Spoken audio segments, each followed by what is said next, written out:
Ça s'appelle la Cativa. Marianne sortit de la maison et emprunta un petit sentier. Il y avait une pluie fine qu'elle ne remarqua pas d'abord, mais qui finit par lui glacer les os. Elle comprit brusquement que cette pluie ressemblait à son dédain envers Pierre. Trop faible pour qu'il valût la peine de prendre un parapluie, suffisamment persistante pour gâcher toute promenade. Le lendemain matin, elle se réveilla la première. Elle, ou plutôt le haut de son corps, car ses jambes étaient maintenues dans un profond sommeil, presque miraculeux, et Marianne s'en attendrissait comme d'un enfant qui dort.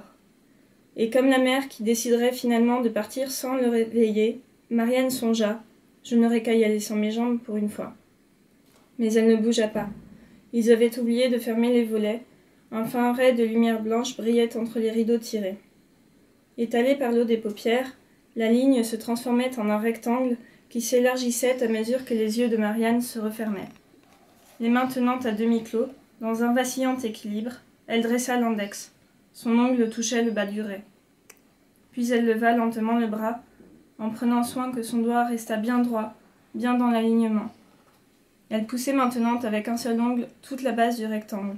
Il était sur le point de devenir carré, mais, le doigt s'étant écarté d'1 millimètre à peine, il y eut comme un jaillissement d'encre, une longue bavure noire dans la surface lumineuse, et il fallut tout recommencer. Marianne savait que son temps était compté.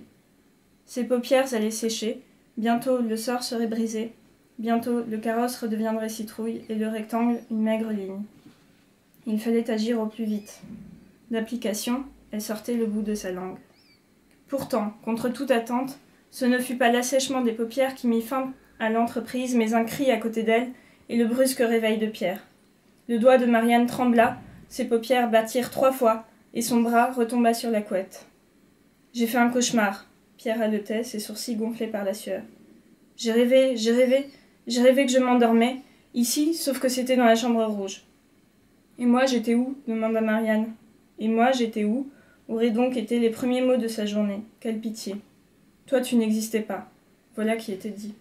Je me réveillai brusquement, comme je viens de le faire, je me redressai, je voyais mon reflet dans le miroir, tu sais, le miroir rond en face du lit, sauf qu'il était carré, je crois, ou ovale peut-être. Marianne avait envie de pleurer.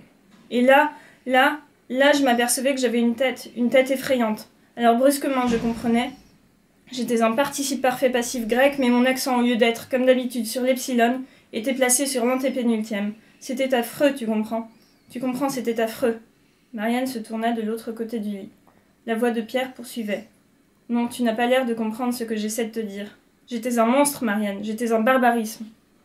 Ah.